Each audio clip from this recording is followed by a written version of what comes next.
friends, and welcome to another episode of Dark Side of the Word, a weekly podcast for all the dark story lovers, creatives, and just general horror people out there. Woo! Yay, horror people. My name is Kait, and I am here with my zealous, thank you. Oh my god. Hello, I am the zealous CJ. My zealous co-host CJ.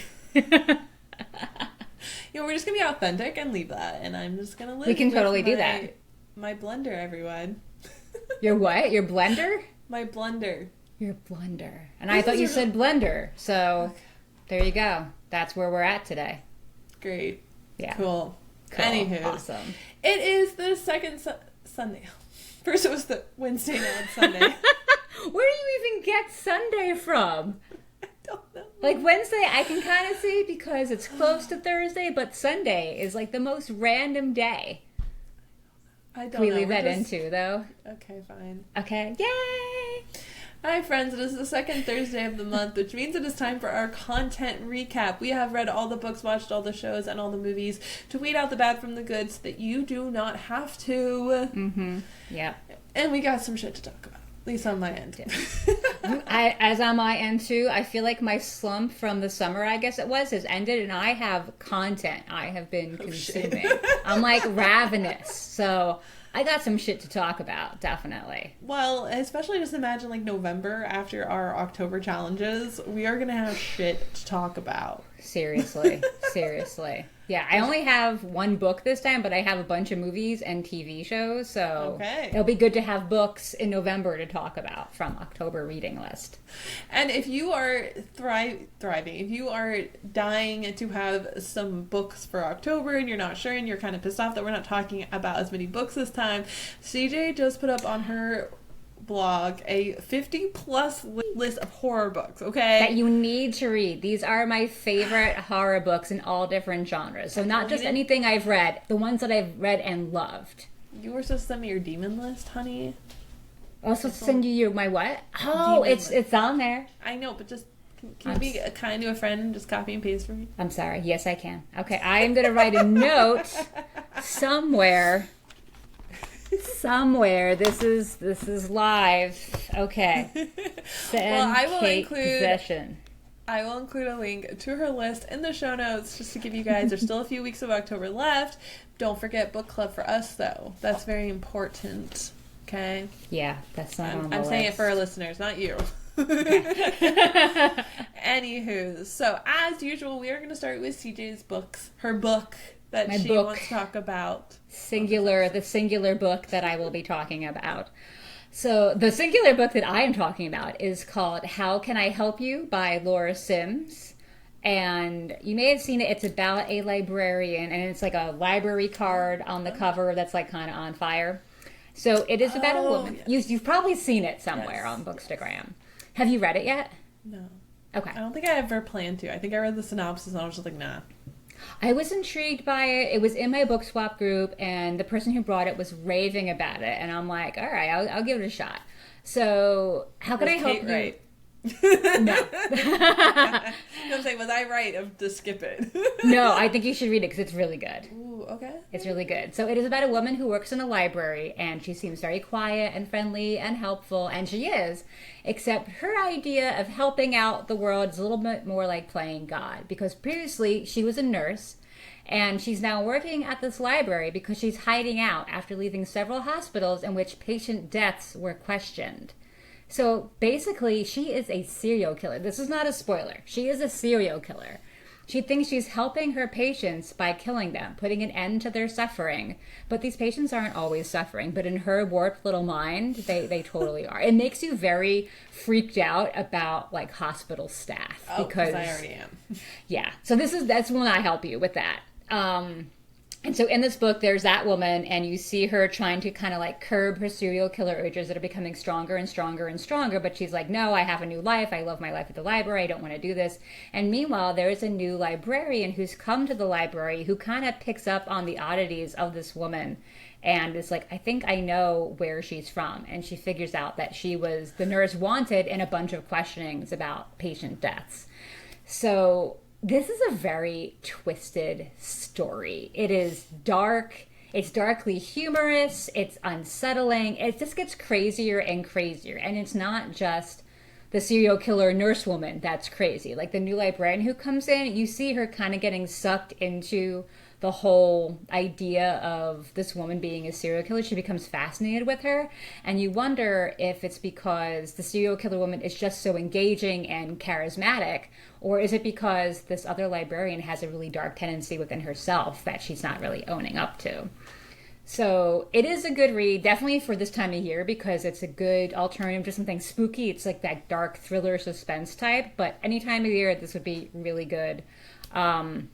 There is something that you might not like about it, Kate, and it reminds me of what we were talking about. I think it was, I don't know, like a few episodes ago, how there's two different points of view, and, you know, POV number 2 kind of regurgitates POV number 1 from like a slightly different angle. I didn't love that. That was the only thing I didn't love, because I was kind of like, we kind of been here, done that. It does show that first point of view in a different light, but I think we could have skipped over some things. And it doesn't do that the entire book. You kind of, it separates a little bit more later on. But in the beginning, you're just kind of like, okay. But the end is batshit crazy. I think it pays off. It's definitely an interesting, different read. If you're looking for different books, this is a different book.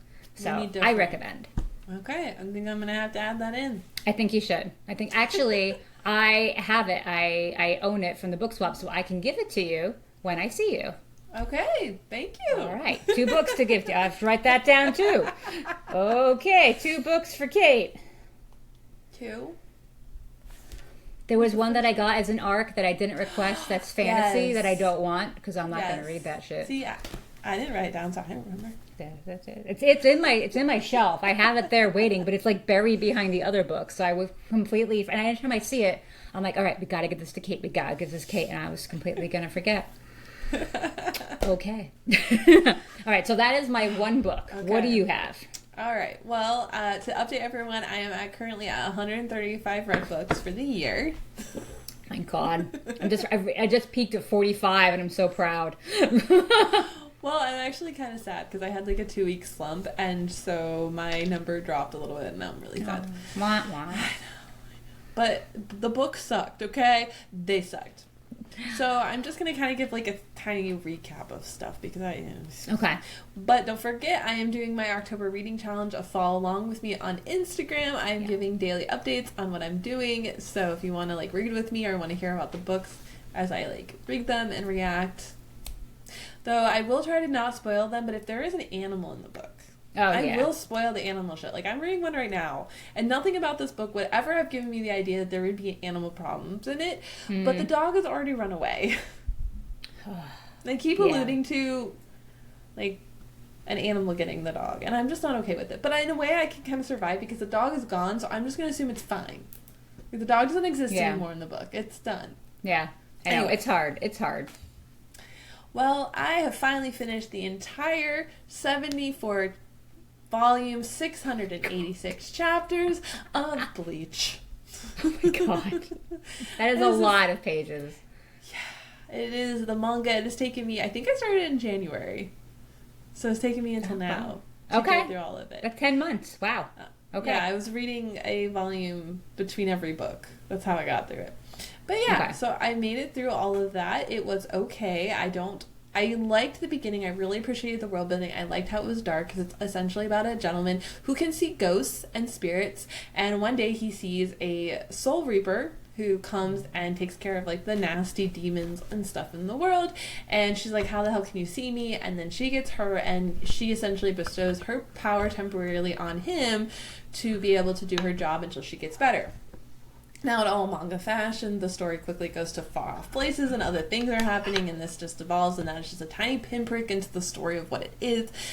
But I appreciated the idea. It was a lot of fun. The characters were funny in the sense of manga. It had a lot of heart. It was, like, the first arc was just great. I really loved it. But then we got to the point where it just turned into a lot more fighting than storytelling. And every time the situation got dire, someone was able to pull out some magical thing out of their back pocket that they were just happened to be hiding this whole time to save the day and essentially win or do whatever they needed to do. So it was just a lot of back and forth of this person being like, oh no, I'm dying. Oh no, wait, I got this. And then they would be able to attack the other person, and the other person would be like, but wait, I didn't show you this last thing. You thought I was at my end rope, but I'm not. I should have just ended reading it, but you get so far into something and you're just like, I want to say I've read it. Yeah. You've read it. You're done.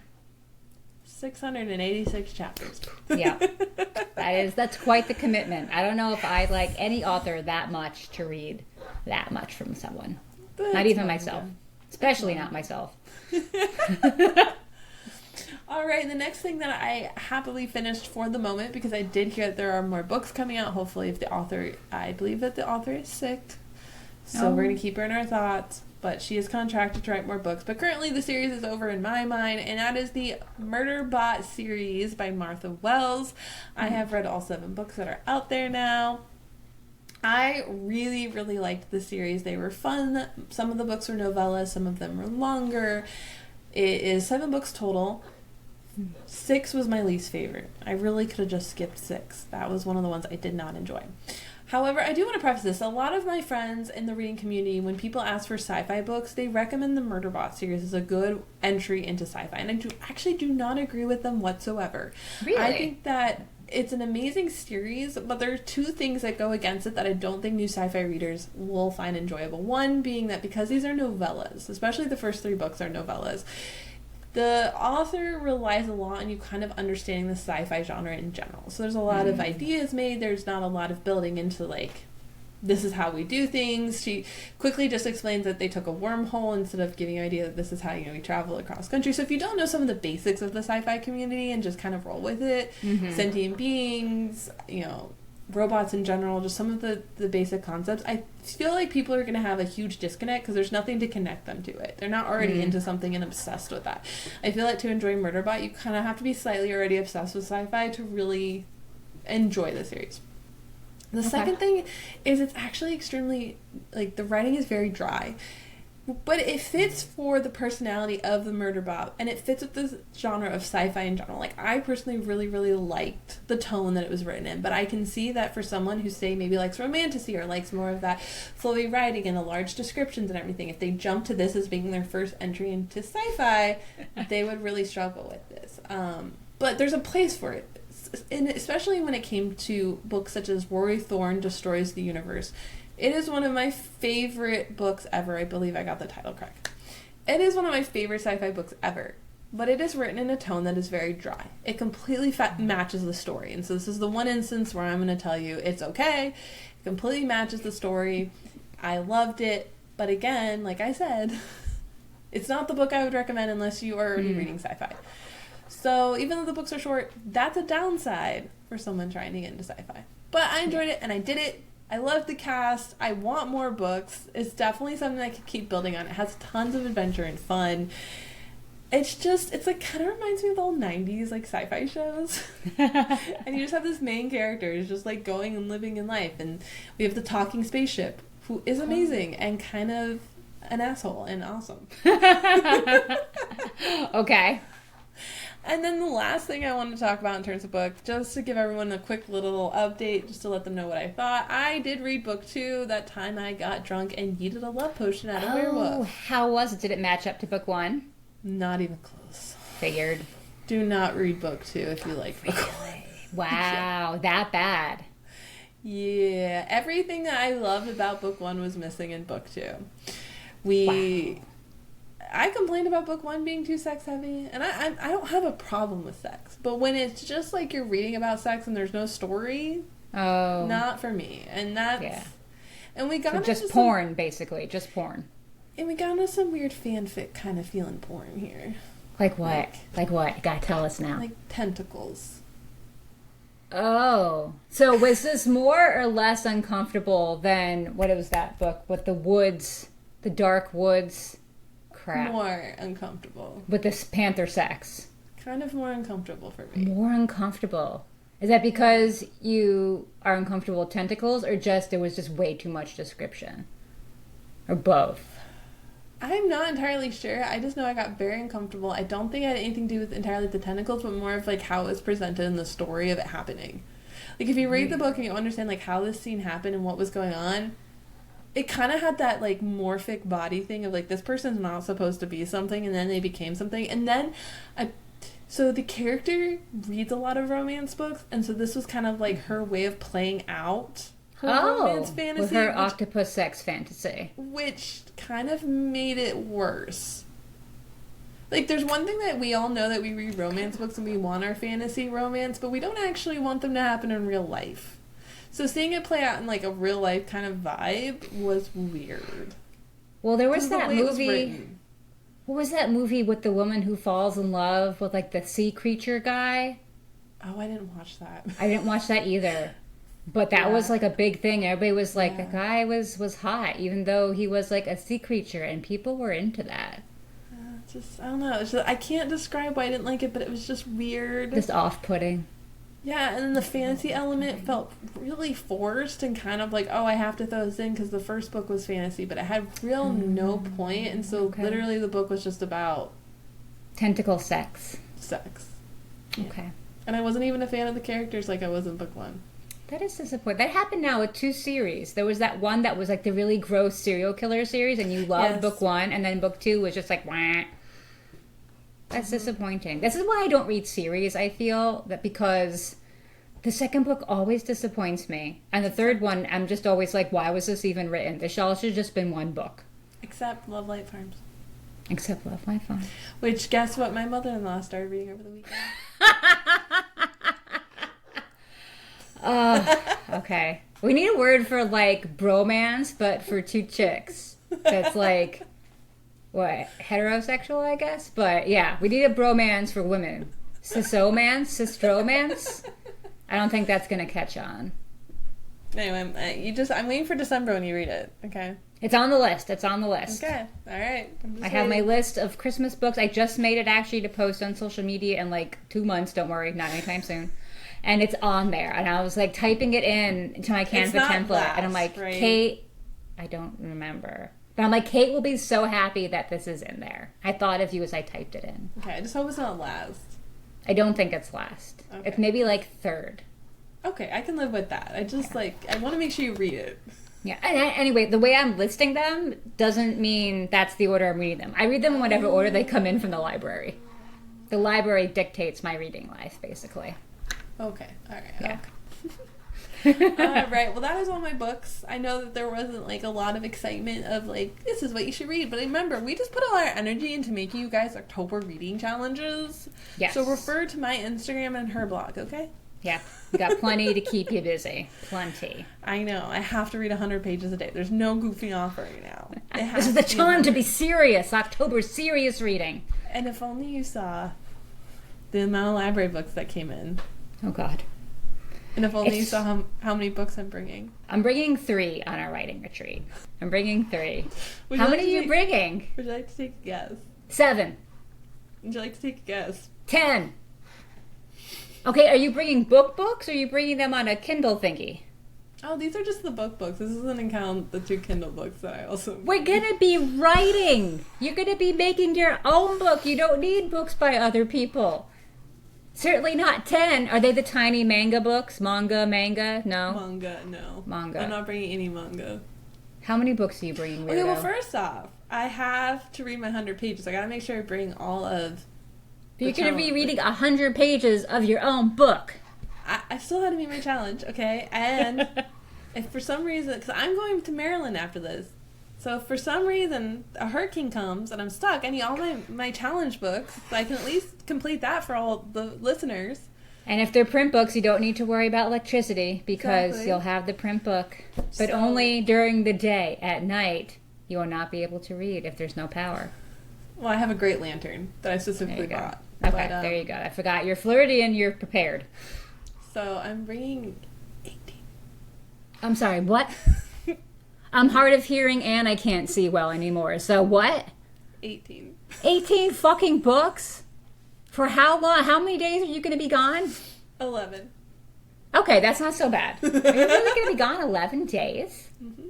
Wow. Okay, that's not so bad then. That makes sense. I take it back. I was thinking like just the few you're going to be with the retreat and then the driving, because you can't read and drive.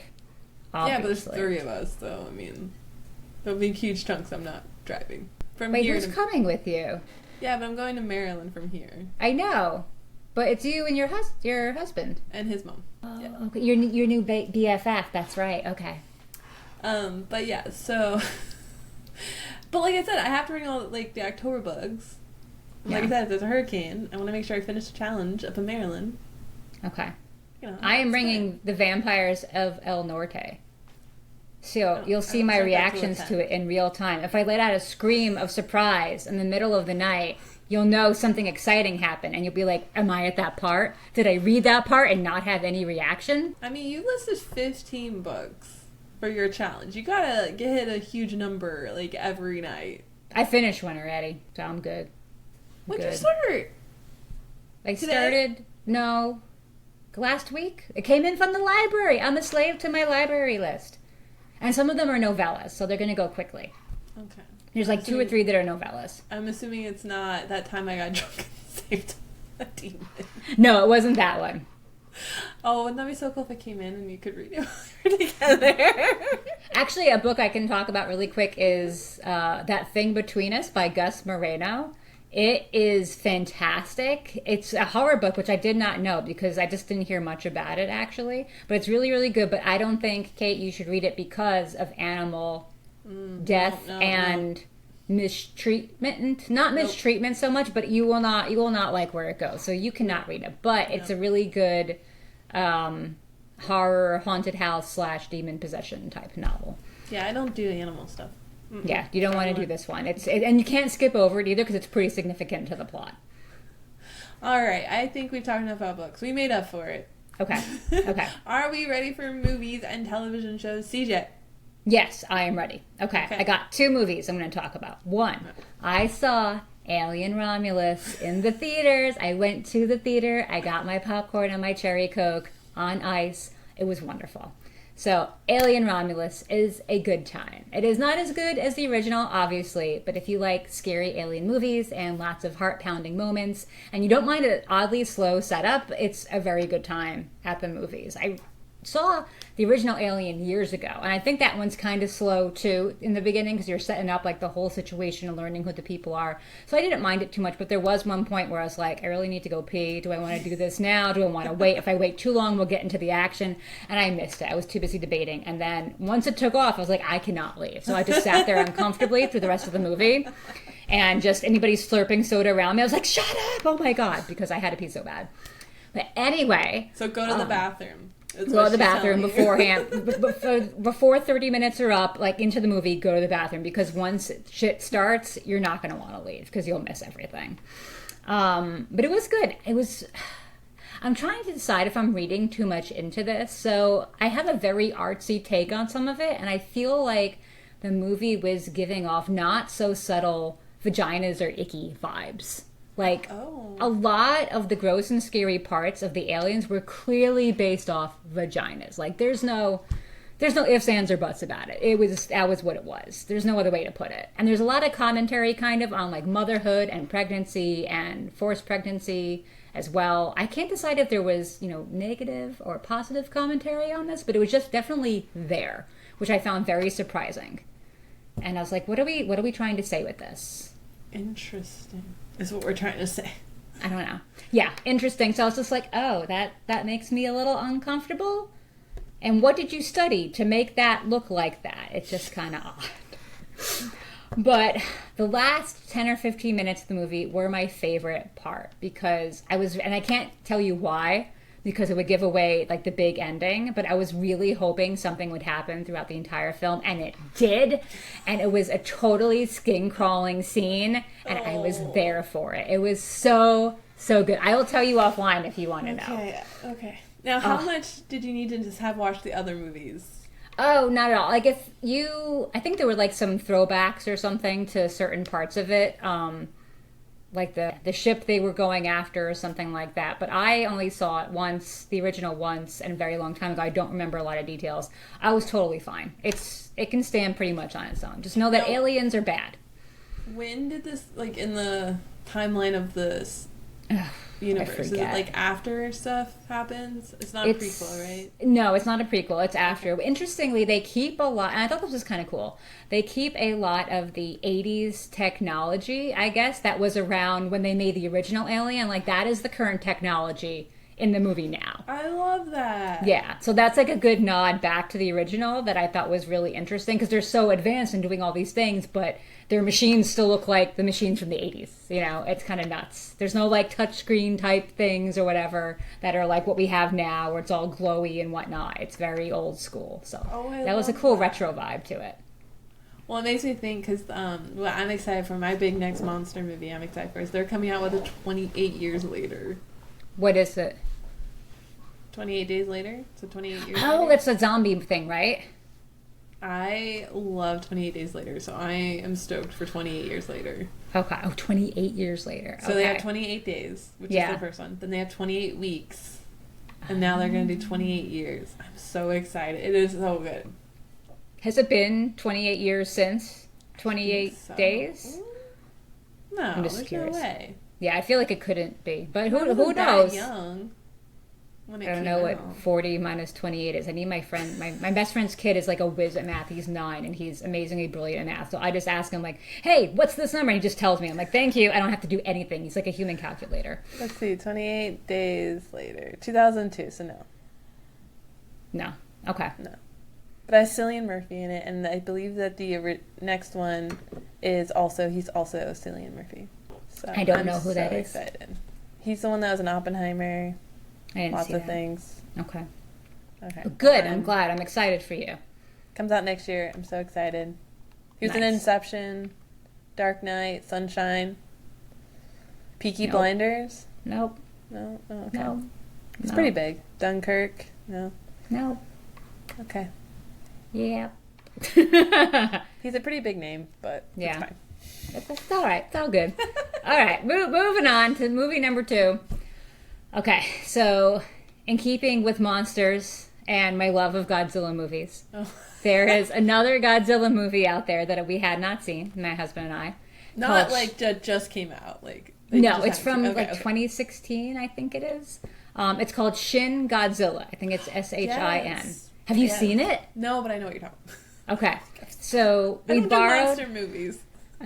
we borrowed the Blu-ray from a friend of ours who recommended it to us. And unlike the previous Godzilla movie I talked about, which I think was Godzilla minus one, this Shin Godzilla movie is much more the traditional monster movie than the sentimental movie. So, the creature starts destroying shit in Japan. Everyone has to find a way to stop it and save humanity, yada, yada, yada. So Shin Godzilla started off really good. There was good tension, there were good destruction scenes, and my husband and I were really getting into it. And then they showed Godzilla, and we just burst out laughing because Godzilla in this movie looks like a sock puppet. It is seriously the lamb chop of all the Godzillas. It is the most ridiculous, mangled, bedraggled, funny-looking creature you have ever seen. It has googly eyes, for crying out loud, damn near. What? It's so bad. It's so bad. Like, it was so bad that my husband and I actually stopped playing the movie because we were convinced we had put in the wrong Blu-ray disc. We thought we put in, like, the blooper reel or something like that because it could not possibly have been legit. And we researched it online. We started Googling things, but that was the movie, so we kept watching. And apparently the director was trying to make some sort of statement, wanting to focus on the destruction and the emotions movie rather than, how Godzilla looks, and it's supposed to be representative of something or other. But I'm sorry, it was just fucking awful. You could not take anything seriously after that. Every time they showed Godzilla, you just started to crack up because he looks so... It's kind of like Sid from, what is it, the Ice Age movies? I can't even see that right now. Okay. I can't tell if that might have been a better one. And like he gets. Well, I found one with the googly eye vibe. Okay, he gets more sophisticated looking as the movie goes on, because he kind of morphs and eventually he gets that whole like tail thing that fires up with the atomic power. But the very beginning, it's fucking lamb chop. That's all I could think of the entire time. And it's hilarious. It's absolutely hilarious, but you can't take the rest of the movie seriously after you see that. And plus there's this weird side plot where they have the Americans come in and they send over this woman who's like a congresswoman or something, and she's this really hot Japanese American woman, and she's oddly flirty with a lot of people, and then speaking English, even though she clearly speaks Japanese perfectly. So it was just very odd how that was like woven in and did not need to be, with like this weird sexual tension. And then it just completely went away and we were back to like sock puppet Godzilla. Reminds me of, was it Velocipaster? Was that the one I told you about? No. Where you have to watch it. At one point it was free on Prime, but it is this hilarious spoofy movie, and I believe it's called Velocipaster, but it's essentially about a pastor who turns into a like, T-Rex Velociraptor, but it is so poorly done. And at one point, it's at the very beginning of the movie, so this isn't giving anything away, his parents like blow up, and instead of showing the smoke, it just says FX here. And like he looks like he turns into one of those, like, you know, the Halloween costume T-Rex. Yes. Oh my god. And it is so cheesy and oh my god, that Halloween costume would have been an improvement upon sock puppet Godzilla. That's how bad Shin Godzilla was. It wasn't even the fact that it looked weird and fake, but the animation, I guess, of it just looked like it was from, I don't know, 1998 or something. No, because Independence Day was amazing. It looked like it was from worse than the original Godzilla. I mean, maybe they were trying to do real life animatronic stuff. I mean, Independence Day was the last. Oh, what do they call when they do the real life effects? Was the last like real last of the biggest ones ever made. Because everything in there was like real. It was just obviously like, here's the sock puppet standing in front of like the scenery around it, which is clearly like this small, and a plan on a table somewhere, you know? It's just such bad graphics, such bad effects, and the Godzilla sock puppet just takes it all home. So if you want a good laugh, watch Shin Godzilla, but that is about it, unfortunately. Yeah. Yeah, okay. At least you didn't see it in theaters. You got to laugh freely. Unlike us watching Pacific Rim with 8 electrical engineers. Yeah. That was bad. That was like spit out the soda you're drinking. Yeah, we were not. Yeah. Anyway. I just keep picturing sock puppet Godzilla and I'm just losing it. Okay. That is my 2 movies. Do you want to do your movies and then I'll do my series? Awesome. So I have 2 movies to talk about.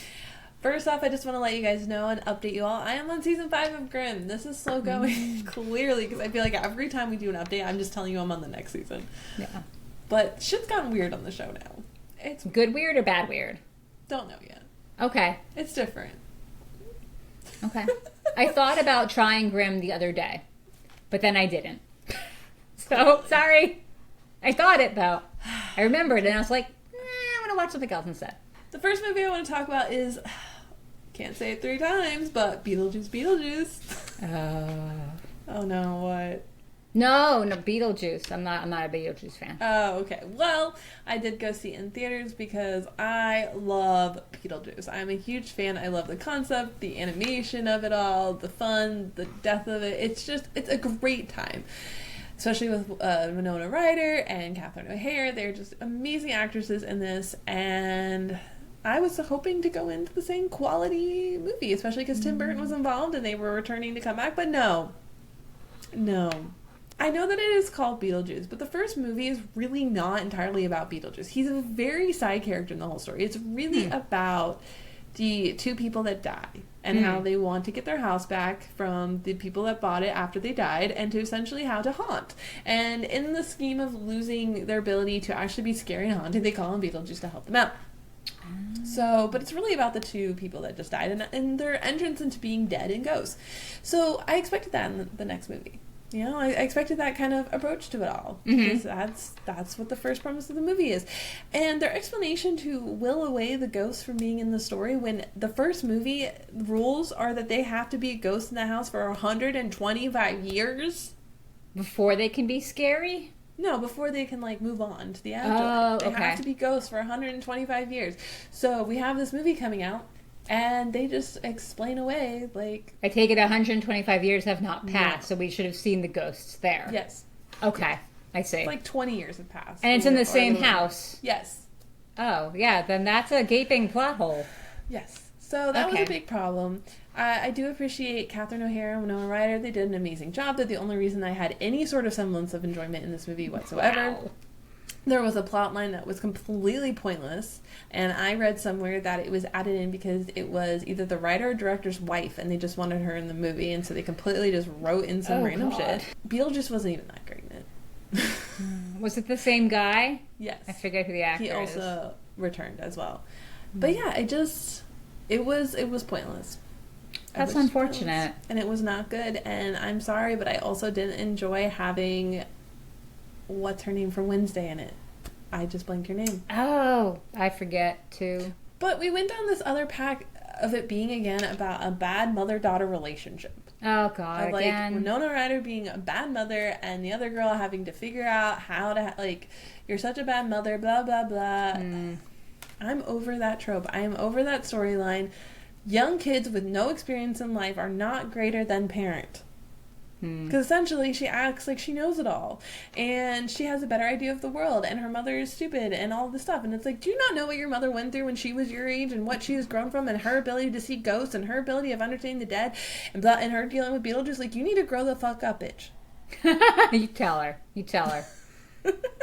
And you are not greater. And also, you fell for some shit in the movie that was just, like, idiotic. Jenna Ortega, thank you. just came to me like a bolt of lightning. So yeah, I mean, I was not a fan of her. And I'm not a big fan of hers. I don't think I've ever seen her in anything. I didn't watch Wednesday.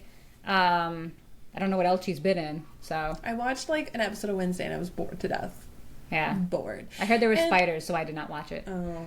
Maybe I didn't get that far. I don't remember. Or maybe I blacked it out. Because I've been told in watching something else that I recently talked to my partner about, I clearly blanked a huge scene out of something that had spiders in it. And he's like, don't you remember when the spiders were? You are not trustworthy then. You are not a trustworthy review partner for me to know when there's spiders or not. What show or movie are we talking about here? Lord of the Rings. Lord of the Rings. There is supposedly a huge spider scene in there that I have... You know how many times I have watched Lord of the Rings and I do not have a single recollection.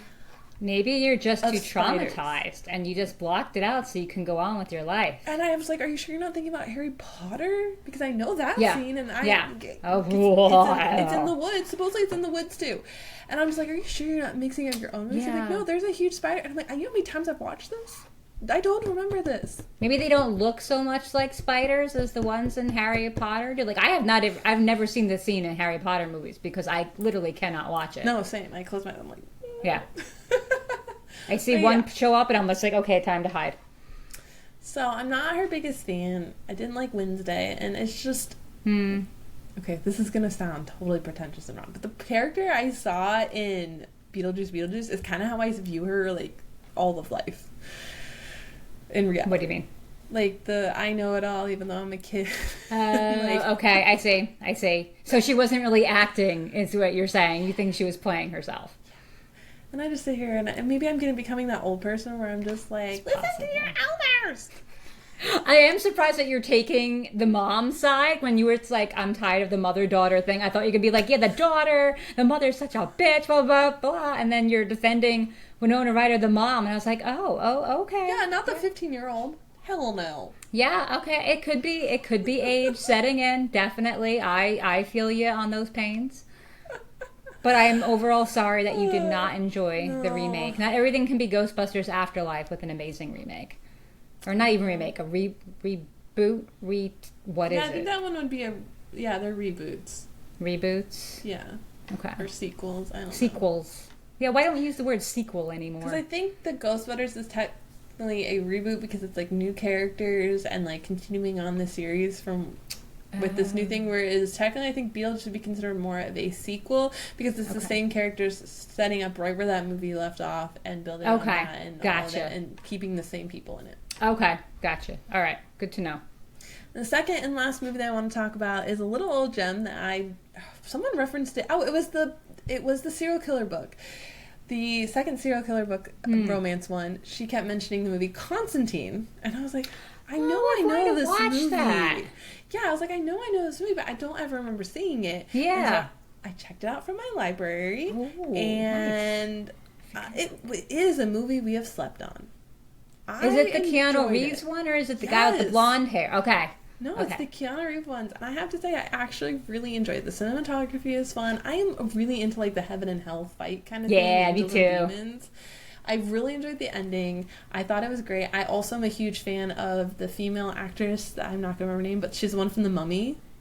Rachel Weisz. Yes. I love her. Love her in the movie. I think she does in that? Yes. I gotta She's watch the female that. lead. I think she does an amazing job with it. Okay. And it's just interesting and different, and it's dark and gritty, and it's just different. It's not something I'm used to seeing on TV. Yeah. So I definitely recommend it. It's a great Halloween watch. I watched it Home Alone, so it's not that scary for anyone who wants like they want like that spooky, gritty, dark vibe, but they don't want something scary. Yeah. I was able to watch it Home Alone. Also, just so no one's like gonna have a heart attack when they see it, Shia LaBeouf is in it. Oh, okay. I was like, what the fuck? Haven't heard from him in a while. I was like, what the fuck is this? The fuck is this? Forgot about him. You will enjoy him in the movie. You'll see. Okay. You'll see what I mean. Yeah. I am intrigued. We wanted to watch that, and there's a billion movies, like older ones that I want to watch, and I never remember. So we just slept on this one, and it needs to be watched because it was not a waste of time. I enjoyed it, and it definitely. I'm really glad my library had it. I have to remember that to get stuff from my library. That's a really good idea. So now I have on my list: send Kait Demon Possession book list, get 2 books ready for Kait, and Constantine with Keanu Reeves. I was listening to a podcast the other day, that Scared to Death podcast I love, and they were talking about there was some other person named Keanu. Who like sent in a story, and the host revealed that for the longest time, like 20 years, he thought Keanu Reeves was pronounced Canoe. So he would call him Canoe Reeves, and I fucking lost it. I was just laughing in the middle of the street. But I get it. I get it, totally. Sense. It makes sense, Canoe. But now that's all I hear, Canoe Reeves. Well, Canoe Reeves is in this movie, and he is the Canoe Reeves that I love. Like, I don't like the John Wick version. I like the Sweet November version. I like the Something's Gotta Give version. I don't think I've seen that one. Oh, I love that movie. Can we go back to the time when Keanu Reeves was like the romance lead, the hot romance lead in the movies? Yeah. And then now he's in this John Wick bullshit. Yeah, I don't find him attractive, but when he's in certain roles, I'm like, oh, well, if I were in that, I would date him as well. That seems like a great prospect, you know? I know. And it's like, what was it? Oh, what's his name? There's an actor that, like, he did Atonement. John McAvoy or whatever. Like, he did all the, like, hot girl. Like, he was the hot guy. Now he's doing horror movies. And I'm like, dude, why? Oh, he plays, like, a Irish hillbilly or something in that new movie about the couple that... Yes. Yeah, no, it's the horror movie about them killing the couple in the cabin or whatever. Yeah. I know. And then he did all the M. Night Shyamalan movies. I'm like, what the hell did you go to horror movies for? Go back to being my hot, like, romance lead. I was looking at the trailer, and I'm like, I know that face. Why do I know that face? It looks really creepy. Yeah. And I just... I would not know that it's him otherwise, because he looks so different and creepy. I know. It's weird. Like, I never thought he was attractive, but he was definitely more attractive than he is playing in that movie. Atonement him was my top 5 for sure. Yeah, I just like the green dress. He's really short. That's okay. I heard that. Totally heard that. You can cut it out, though. All right, now you said you had a show. I have several shows to talk about. Okay. All right, so I bit the bullet and I watched Baby Reindeer after hearing how it swept the Emmys. And, like, it also, like, there's a court case over it. And yeah, because it's, like, based on a supposedly true story and stuff, right? Yes. So if anybody doesn't know, so I remember seeing this advertised on Netflix, like, in the little queue of things that would pop up. I'm like, Baby Reindeer, what the fuck is that? I'm not watching that. It looks weird. And then when I heard it was about a female stalker, I was like, oh, I'm kind of interested. Because you always hear stalking from like the man stalking the woman. So I'm like, oh, this will be an interesting twist on a female stalking a man. Let's see what that's about. So it's about a woman who becomes obsessed with a bartender slash comedian, not a very good comedian, after he gives her a cup of tea on the house in the bar when she claims she can't afford to buy anything. So he's just nice to her. And, you know, she's clearly a little odd, a little self-conscious. And she just gloms on to him. And what follows is fucking insane. There are 7 episodes. And it takes place in London. You see the stalking start. You see it escalate. And it's not just about the stalking. It's about so many different things. It's about relationships. It's about abuse. It's about upsetting relationships, about what makes us go back to abusers and what makes an abuser even. You know, how much in there is a person who's been hurt and struggling and just looking for love, and how much is some kind of monster. I feel like everybody in this movie could benefit from severe therapy, but it is dark. It is very, very dark. It goes into, you know, not just the stalking, but non-consensual sex, so rape. I did not expect it to go there. I did not know anything about that. There's a lot of drugs. There's a lot of depression. So it's very heavy. It's very dark. I was watching it when I was having a bout of insomnia, so I watched like 4 episodes from like 1 to like 5 a.m., which is probably not the best thing to do. That didn't help. That didn't help. But it has really touching moments too. Like the last episode is probably my favorite episode. It just had some really interesting revelations, and you find out why it's called Baby Reindeer, and that moment is really, really powerful at the end. I was on the fence about this, and now I want to watch it. It's definitely intriguing. It's not for everybody. Like my husband would not be comfortable watching this. It's too gritty, too dark, too deep. But I liked it. I don't know if I'd recommend it to everybody, but if you're looking for something that just does a deep dive into psyche, it's an interesting watch. There's great acting. The woman who plays the stalker, she's fantastic. And the guy, the main character, apparently he wrote it as well. Like he wrote the screenplay. And he acts as the main character in it. He's really good as well. But yeah, give it a try. I was surprised by how much enjoy is like a strong word for this kind of thing, but how much I wanted to keep watching it. So, yeah. Okay, and then I tried that show Tell Me Lies, which is on Hulu. I don't know if you've heard of that one. Yes. It's about, a few people recommended it to me when I said I was looking for like just like cheap trashy TV basically, and I decided to give it a shot.